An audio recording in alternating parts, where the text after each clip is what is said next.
Hi all. In this lecture, we are going to discuss about the second part, that is, in the second part of sexual reproduction flowering plants. We'll be discussing about the development of embryo sac, that is, female gametophyte.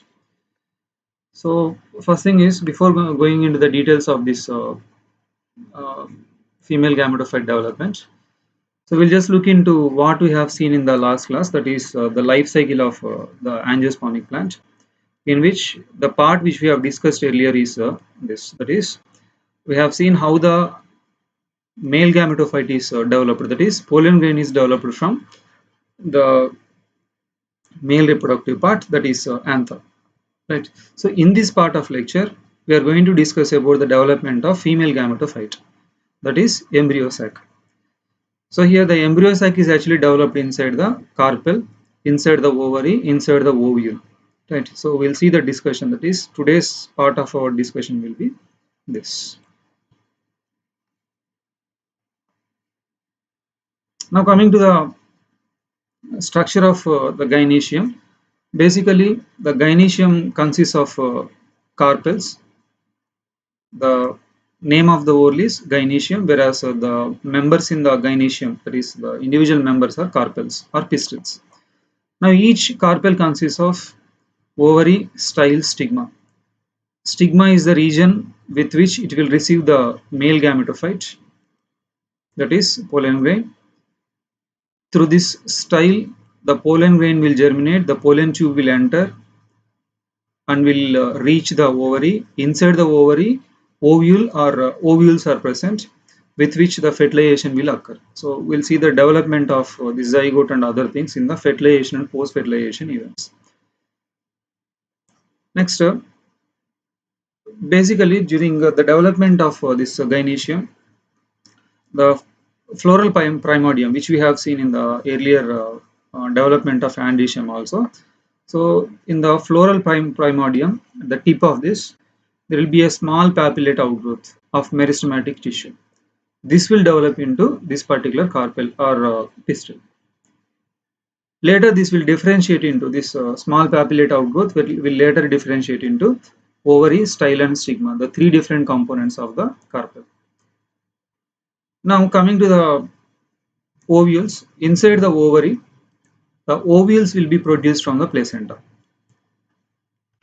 And these ovules are present inside the locule. These are the ovular chambers. So inside the ovary, the ovules are present inside the locule. The locule is the chamber in which the ovules are present. Next, basically the gynoecium is classified into different groups depending on the number of carpels. So basically some flowers may consist only one carpel in one gynoecium. So as in this first case, that is in the hibiscus, that condition is called monocarpellary condition. So the first one is monocarpellary condition. Mono is single, carpel is the carpel that we are talking about. So the gynoecium consists of only one carpel. That's why the condition is monocarpellary condition. In the multicarpellary condition, many carpels are present in the same gynoecium, that is in the same flower. Again, these carpels may be fused or may be free. If they are free, that condition is called apocarpous condition, which you can see in the mycelia. This first figure shown here is actually mycelia and can also be seen in the lotus rose plants also. It's apocarpous condition or custard apple.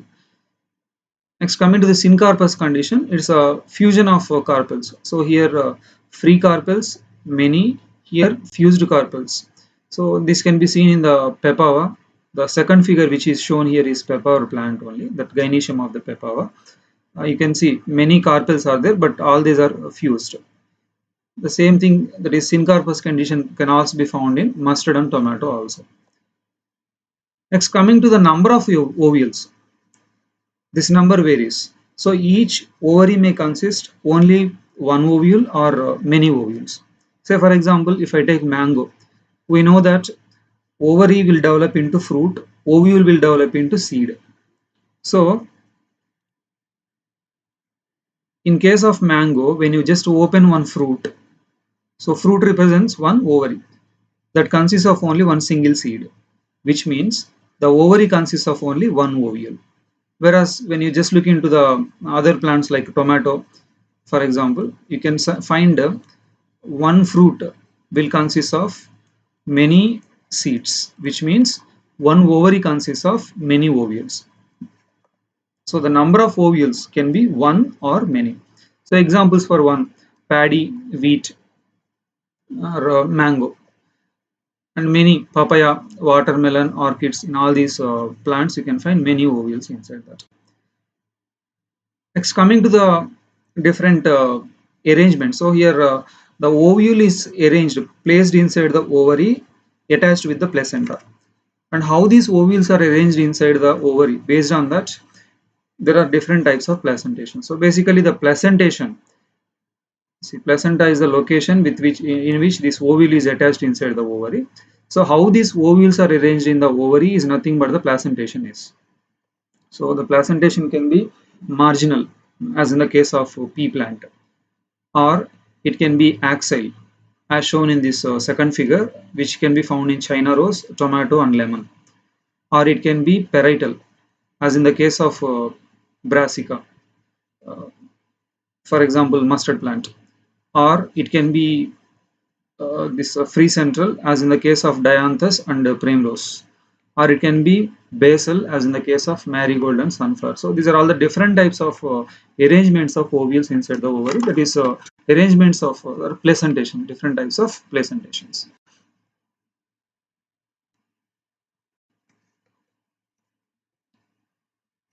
Next, coming to the structure of one ovule, as we have seen, this particular part, this is completely one ovule. So the same thing which we have seen here, say for example, this is one ovule. So we'll see the structure of one single ovule here. So the one which is shown here is a very most common type of ovule that we'll see in the plant kingdom, that is anatropous ovule. So we'll see what exactly this anatropous ovule is. But any ovule, basically whatever the kind of ovule it is, basically it consists of one stalk with which it is attached with the placenta. Say this is the placental region, and say this is the wall of the ovary. So with this, the ovule is attached. This is the stalk of the ovules, or funicle. So funicle or stalk of the ovule will attach with the placenta. Next, this is the complete body of the ovule, and it is having the protective layers, that is integuments. So integuments can be one or two. So if it is two, bitegmic; if it is single, monotegmic. So basically here the one which is shown is bitegmic one, that consists of outer integument and inner integument. So two integuments are present. So these are integuments.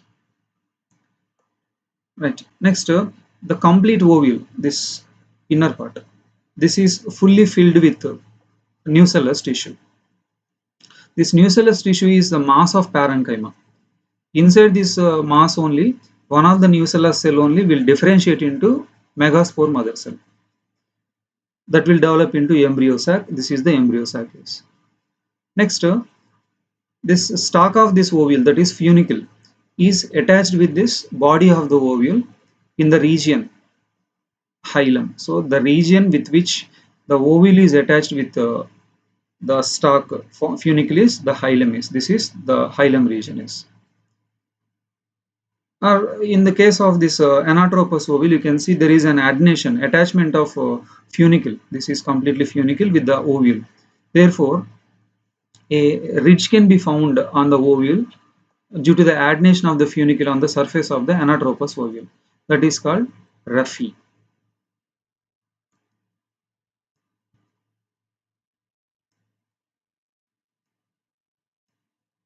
This is raphe. So raphe is a ridge on ovule formed due to adnation, that is attachment of funicle in anatropous ovule. That attachment site can be found on the ovule. That is actually the raphe. Next, coming to the part which is above this, that is ovule. When you just look into this, the ovule is having one opening. So this is the opening of the ovule. So you can see the integuments are not continuous here. This region is called micropyle. So it is the opening of the ovule. Opposite to that, you can find the region called chalazal end. The chalaza is the junction of actually the nucellus. This is the nucellus is funicle and integuments. So I can define the chalaza as the junction of nucellus, funicle and integuments. That's the chalaza is.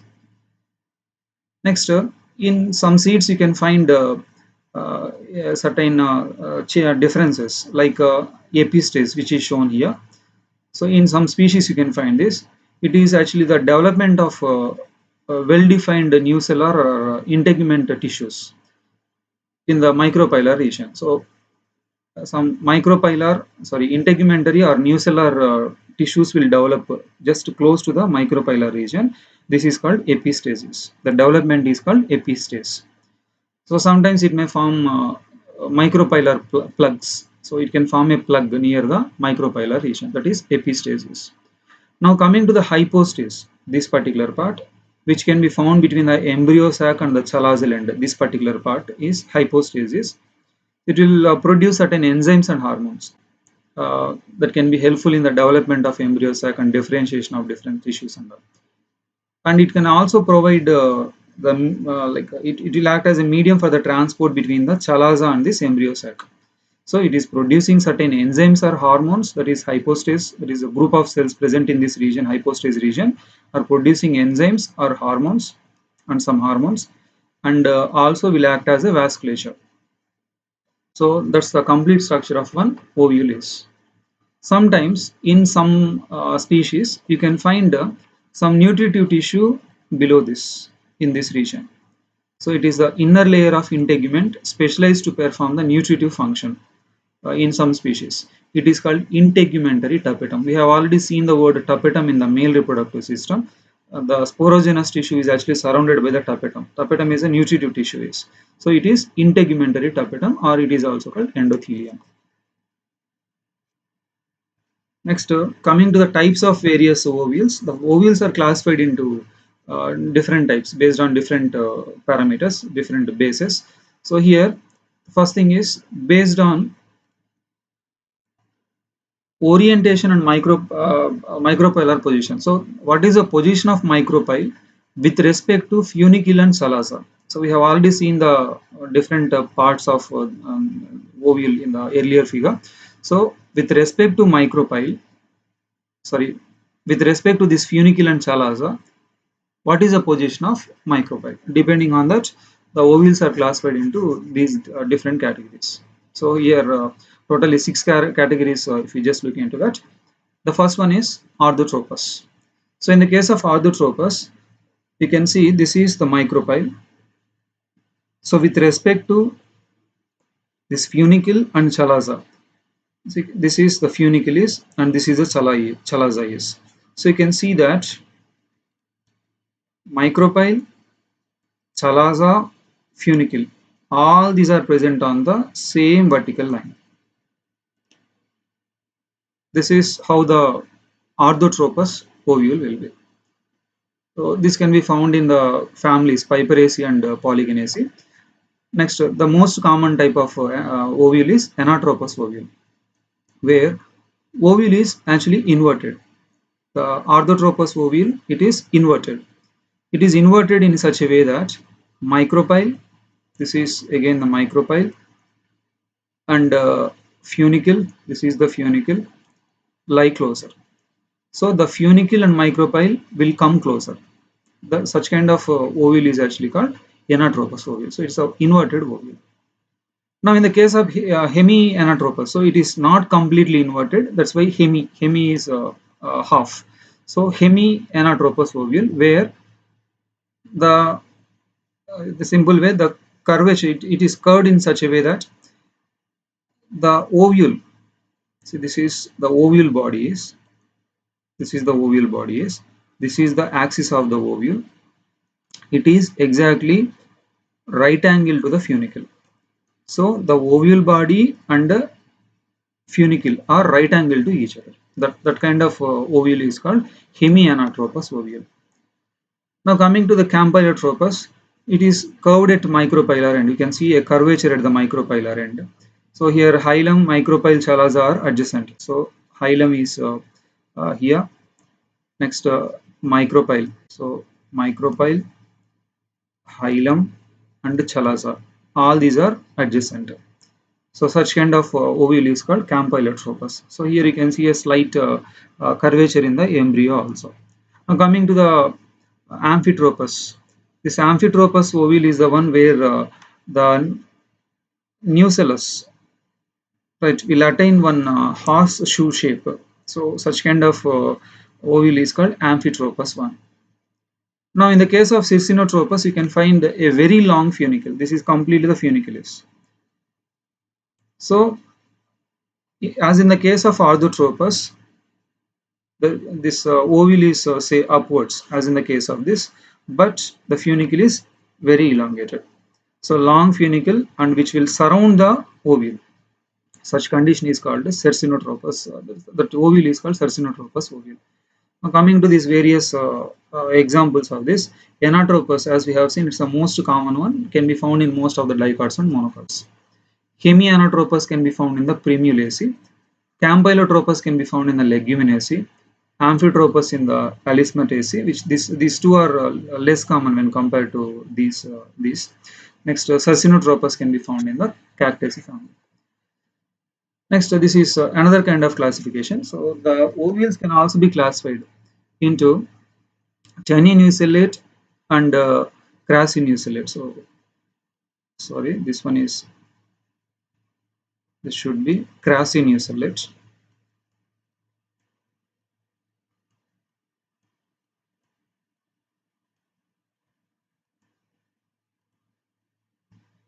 Crassinucellate. This one is teninucellate. So in the case of teninucellate, the difference between these two is in this teninucellate ovule, the sporogenous cell is hypodermal and a small amount of nucellus can be found. Whereas in the case of crassinucellate, the sporogenous cell is subhypodermal and fairly large amount of nucellus can be found inside this. So these are the classifications, two different types of classifications of ovules. One is based on the position of micropyle with respect to funicle and chalaza. The other one is based on the sporogenous cells, whether they are hypodermal or subhypodermal. Next, coming to the development of embryo sac, that is the female gametophyte in the angiosperms. So here, in the nucellus, one cell is differentiating into archisporial cell. From this only, even in the case of male gametophyte also we have seen the development of the male gametophyte from this archisporial cell. So in this case, the archisporial cell, which is differentiated from the nucellus, can directly act as MMC. So here MMC is megaspore mother cell. It is a myocyte from which the megaspores are produced. So the archisporial cell can directly act as megaspore mother cell, right? Or sometimes this archisporial cell can divide into two. One is the parietal cell, that is outer parietal cell, and towards the inner side it can produce the sporogenous cell. This sporogenous cell will act as the MMC, that is megaspore mother cell. So in any case, whether this development or this development, megaspore mother cell is produced, which is actually diploid. Right, now this megaspore mother cell will divide, right, through meiosis to produce four different megaspores. So 1, 2, 3, 4, total 4 megaspores are produced, right, in which 3 will be degenerated and the one which remains will be functional one. So we'll see that development in the next figure. So here, so this is the megaspore mother cell which is diploid.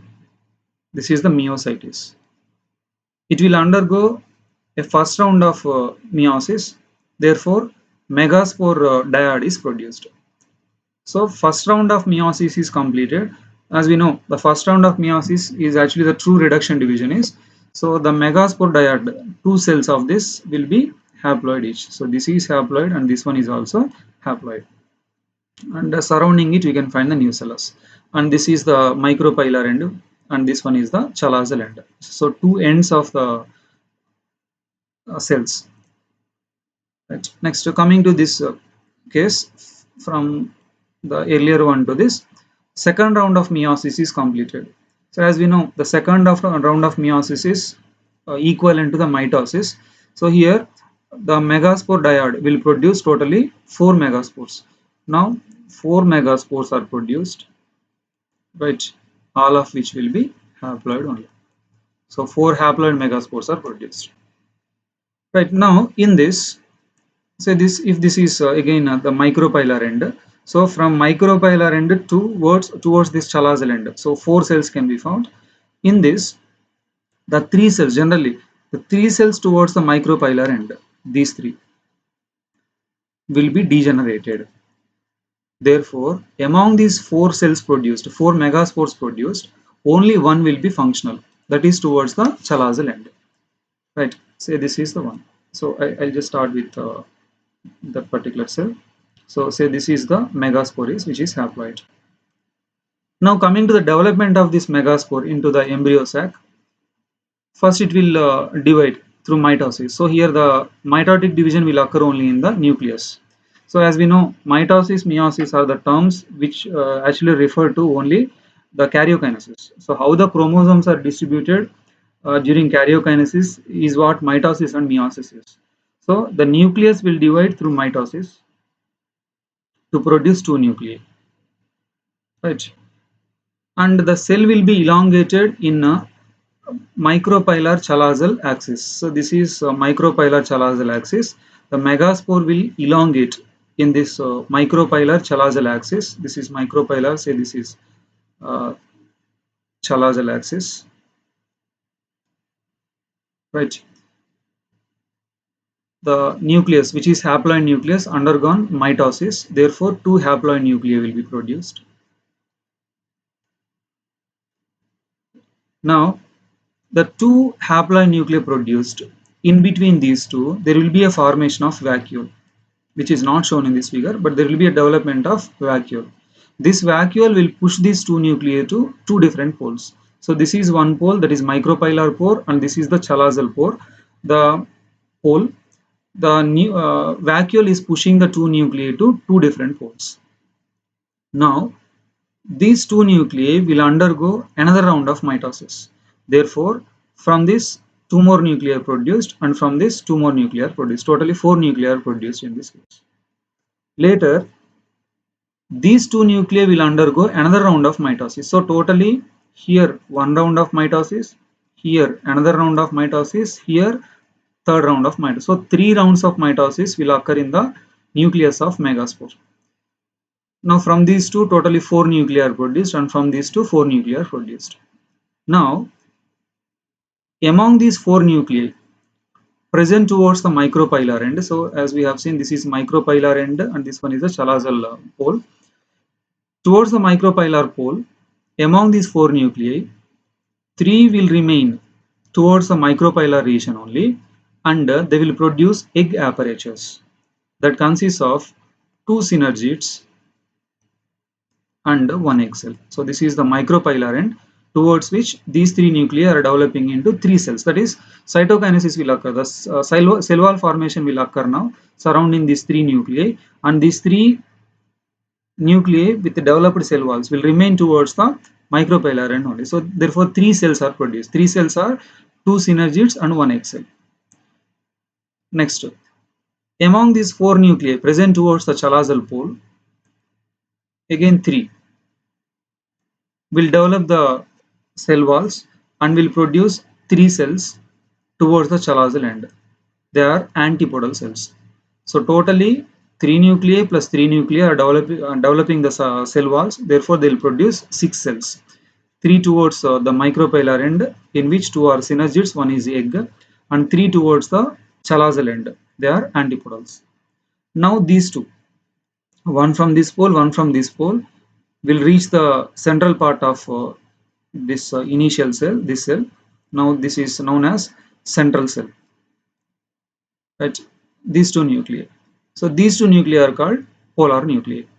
So from this 8 nucleated stage, in this particular case, there is a development of, you can see, 3 plus 3, 6, plus the central one is 7. So 7 cell, and each cell consists of one nucleus, and 2 nuclei are present in the central cell. Therefore 8 nuclei. So 3 plus 2 plus 3. That's how the arrangement is. 3 plus 2 plus, I'm talking about the nuclei here. 3 nuclei are present in the egg apparatus, that is in 2 synergids and 1 egg. 2 are present in the central cell, they are polar nuclei, and 3 nuclei are present in 3 antipodal cells. So totally 7 cells under 8 nucleated stage.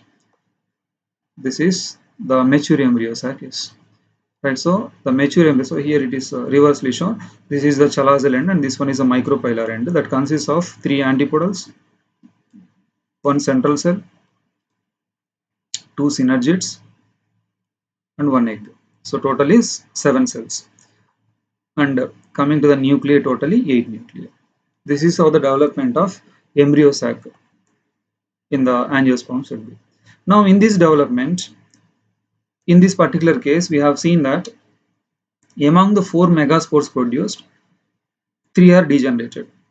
Only one functional megaspore remains, which will develop into one embryo sac. Sometimes this embryo sac may develop from 2 cells of the 4 megaspores produced from this case. That is, here only one megaspore is functional and developing into one embryo sac. Sometimes 2 megaspores can be functional, which will develop into one embryo sac, not into 2 embryo sacs. Again, sometimes 4 megaspores can be functional and they will develop into one embryo sac.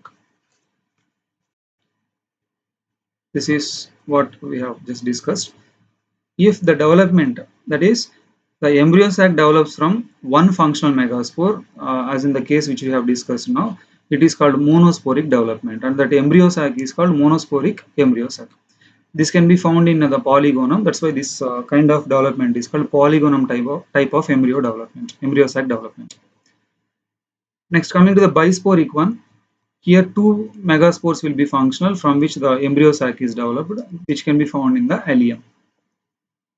And in the tetrasporic one, 4 functional megaspores will develop into one embryo sac. This can be found in the peperomia. And very important thing is, when I take one ovary, what we have seen in the earlier case was, one ovary may consist 1 to many ovules. So the number of ovules in one ovary can be 1 to many, but each ovule, when I just take one ovule, it consists of only a single embryo sac. That is, inside one ovule, only one embryo sac will develop. Now we'll just compare the developments of male and female gametophytes here. In the case of female gametophyte, which we have discussed just now, the megaspore mother cell, this one, is undergoing reduction division. This is the reduction division is to produce 4 megaspores. In these 4, 3 are degenerated and one functional megaspore is developing into one embryo sac with 3 rounds of mitosis.